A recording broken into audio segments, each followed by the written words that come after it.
पुण्यातील इंदापूरमधून एक भीषण अपघाताची घटना समोर आली आहे। यामध्ये शालेय विद्यार्थ्यांच्या सहलीच्या बसचा अपघात झाला आहे। शाळेच्या सहलीच्या बसची टेम्पोला धडक बसून हा भीषण अपघात झाला आहे। या अपघातात एका शिक्षकाचा मृत्यू झाला आहे तर काही विद्यार्थी जखमी झाले आहेत। धोकादायक वळणावर हा भीषण अपघात झाला। इंदापूर तालुक्यातील बावडा येथील श्री शिवाजी विद्यालयाच्या शैक्षणिक सहलीच्या बसचा भीषण अपघात झाला आहे। सहलीच्या बसची टेम्पोला धडक बसून हा अपघात झाला आहे। या अपघातात एका शिक्षकाचा जागीच मृत्यू झाला आहे तर एक शिक्षक जखमी झाला आहे। शिक्षकांसह बसमध्ये विद्यार्थीही होते।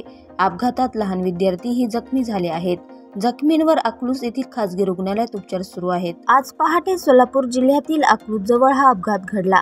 शालेय विद्यार्थ्यांची सहल कोकण दर्शनासाठी गेली होती। या बसची आयशर टेम्पोला धडक बसल्याने हा अपघात झाला आहे। आयशर टेम्पो पंक्चर झाल्याने अवघड वळणावर थांबला होता। याच अवघड वळणावर टेम्पोला सहलीच्या बसची धडक बसली आणि अपघात घडला। पोलीस या अपघाताचा पुढील तपास करत आहेत।